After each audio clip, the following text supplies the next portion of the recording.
កាលពីម្សិលមិញស្ថានទូតអាមេរិកនៅស្រុកខ្មែរគាត់ចេញវីដេអូឆ្លើយសំណួរទូទៅខ្លះតាក់ទងនឹងវីសាមកលេងសហរដ្ឋអាមេរិក B1 B2 ពេលខ្ញុំស្ដាប់ហើយខ្ញុំព្រួយបារម្ភសម្រាប់អ្នកដែលគាត់មកលេងវីដេអូបកស្រាយហ្នឹងចេញដោយលោក Louis Metcalf ខ្ញុំនឹងដាក់ដំណរភ្ជាប់ទៅមើលវីដេអូហ្នឹងនៅក្នុង comment បងប្អូនអាចទៅមើលពេញបានគាត់និយាយជាភាសាអង់គ្លេសទេប៉ុន្តែមានបកប្រែភាសាខ្មែរនៅក្រោមហ្នឹងណាសំណួរទី1ហ្នឹងសួរថាតើនរណាខ្លះដែលត្រូវបង់លុយតម្កល់ទុកមុនទៅលេងសហរដ្ឋអាមេរិកអញ្ចឹងបងប្អូននៅចាំមុននឹងស្ថានទូតអាមេរិកចេញវីសាឲ្យបងប្អូនទៅលេងបានគេតម្រូវឲ្យបងប្អូនតម្កល់លុយចាប់ពី10000ទៅ$20000លុយនោះត្រូវបានស្នើឲ្យបង់មុននឹងស្ថានទូតចេញវីសាឲ្យនៅក្នុងប្រទេសចំនួន50ប្រទេស50ហ្នឹងកម្ពុជាក៏មួយក្នុងចំណោមនោះដែរអ្វីដែលខ្ញុំអន់ចិត្តនោះគឺក្នុងប្រទេស50ប្រទេសភាគច្រើនគឺនៅខាងអាហ្វ្រិកប៉ុន្តែបើសិនជាដាក់កម្ពុជាចូលដាក់ប្រទេសដែលនៅជិតកម្ពុជាចូលផងទៅអត់ប្រទេសនៅជិតប្រទេសកម្ពុជាតាំងពីថៃតាំងពីឡាវតាំងពីវៀតណាមមីយ៉ាន់ម៉ាម៉ាឡេស៊ីសិង្ហបុរីឆៃណាកូរ៉េអីអត់មានចូលទាំងអស់ចូលតែកម្ពុជាយើងមួយទេក្នុងវីសាបនហ្នឹង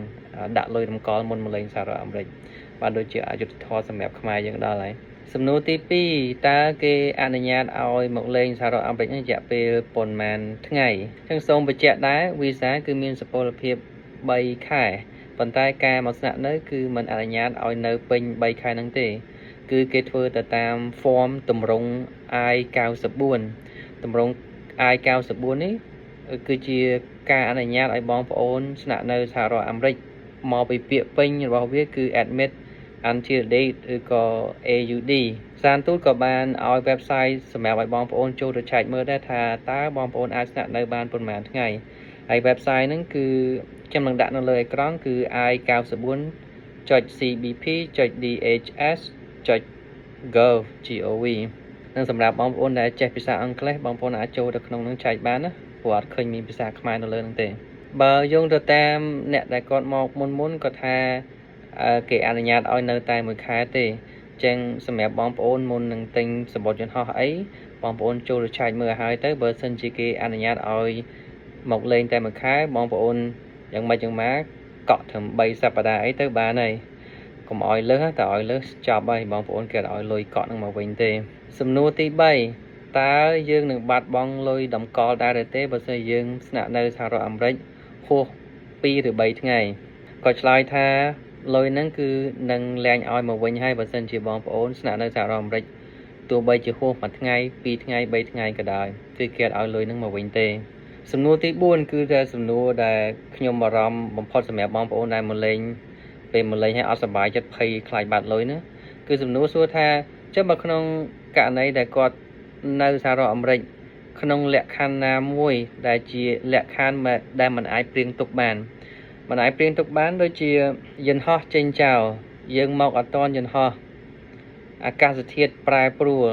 គ្រោះធម្មជាតិដូចជានៅរដ្ឋខ្ញុំអញ្ចឹងគឺទឹកកកមានព្យុះទឹកកកមានឧទាហរណ៍នៅក្របផ្សេងមានរំជួយដីមានអីចឹងទៅក្នុងករណីហ្នឹងគេមិនបិទពលានហោះតើយើងត្រូវធ្វើយ៉ាងម៉េចយើងមិនយឺតមិនអញ្ចឹងទេចុះក្នុងករណីដែលបងប្អូនមានអាការៈរោគត្រូវសង្គ្រោះមិនទាន់នៅមន្ទីរពេទ្យ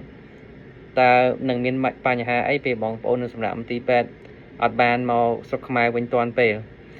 ស្ថានទូតក៏ឆ្លើយថាអានឹងគឺជាបញ្ហារបស់បងប្អូនផ្ទាល់គេអត់ដឹងទេកាលណាបងប្អូន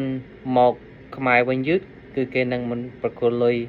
តម្កល់ឲ្យបងប្អូនដាក់តម្កល់នឹងមកវិញទេបាទគេឆ្លើយតែអញ្ចឹងណាបាទអញ្ចឹងគឺហានិភ័យមែនតើអ្នកដែលមកលេងគាត់ថាមកលេងផងវាទៅជាអត់សុបាយចិត្តណាវាទៅជាភ័យព្រួយខ្លាចបាត់បង់អាលុយតម្កល់រាប់ម៉ឺនដុល្លារបាទចំណុចនេះតាមពិតទៅមិនគួរណាធ្វើអញ្ចឹងទេបើក្នុងករណីបបហេតុណាមួយដែលយើងមិនអាចគ្រប់គ្រងបានគួរតែឲ្យប្រគល់លុយឲ្យអ្នកទៅលេងវិញអាហ្នឹងបានវាត្រឹមត្រូវប៉ុន្តែគាត់ឆ្លើយថាអត់ទេគឺជារឿងផ្ទាល់ខ្លួនរបស់យើងត្រូវតែរៀបចំយ៉ាងម៉េចឲ្យបានចេញពីសហរដ្ឋអាមេរិកហើយមកស្រុកខ្មែរវិញឲ្យទាន់ពេលកុំឲ្យហួសថ្ងៃកំណត់ជាចុងក្រោយបងប្អូនមកលេងសហរដ្ឋអាមេរិកគឺតម្កល់លុយពី10000ទៅ$20000ឥឡូវហ្នឹងសម្រាប់កម្ពុជាការតម្កល់លុយនេះគឺធ្វើបាបបងប្អូននិយាយតាអ៊ំពូមីងដែលចង់មកលេងចៅមកលេងកូនគាត់នៅសហរដ្ឋអាមេរិកណា ពីមុនគាត់មកលេងបានស្រួលនៅរហូតដល់3ខែឬ6ខែក៏មកជួបចៅជួបអីគាត់ចឹងទៅក៏នឹកចៅនឹកកូននឹកអីចឹងទៅដល់ពេលឥឡូវលេងតម្កល់លុយច្រើនម្លឹងគាត់មកលេងចៅគាត់មិនបានណាបាទខ្ញុំគិតថានៅពេលអនាគតគេអាចនឹងកែសម្រួលច្បាប់នឹងធ្វើឲ្យ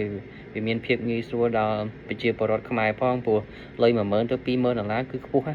អ្នកដែលធម្មតាគាត់មិនអាចមកលេងបានកាលពីមុនអីមានលុយត្រឹម3-4000 5000អីយ៉ាងច្រើនហ្នឹងអាចមកលេងសហរដ្ឋអាមេរិកបានហើយទិញយន្តហោះ$1000ស្នាក់នៅហូបចុកអី1000 2000ទៅ1000 2000ទៀតសម្រាប់ទិញអីវ៉ាន់ទិញអីទៅក្នុងលុយប៉ុណ្ណឹងទៅគាត់ខ្ញុំគិតថាពួកគាត់អាចមកលេងបានដល់ពេលឥឡូវលេងតម្កល់លុយរាប់ម៉ឺនហើយចុះនៅចំណាយនៅអីទៀតតើគាត់ត្រូវការលុយប្រហែលទៅដែលមកលេងបានបាទសូមអរគុណបងប្អូនដែលបានទស្សនាវីដេអូនេះពីដើមដល់ចប់ហើយបើសិនជាខ្ញុំប្រើពាក្យសម្ដីខុសឆ្គងណាមួយមិនត្រឹមត្រូវបកស្រាយក្នុងចន្លោះណាមួយសូមបងប្អូនអធិស្ឋានហើយបើមានសំណួរអីអាចដាក់នៅក្នុង comment ខាងក្រោមវីដេអូនេះបានឬក៏បងប្អូនមានសំណួរផ្ទាល់ចង់សួរទៅស្ថានទូតបងប្អូនអាចចូលទៅមើលវីដេអូរបស់ស្ថានទូតទៅហើយដាក់ comment ហ្នឹងទៅខ្ញុំសង្ឃឹមថាស្ថានទូតនឹងឆ្លើយតបប៉ុន្តែខ្ញុំចូលទៅអាន comment របស់អ្នកដែល comment អត់ទាន់ឃើញស្ថានទូតឆ្លើយសំណួរណាមួយបាទអរគុណច្រើន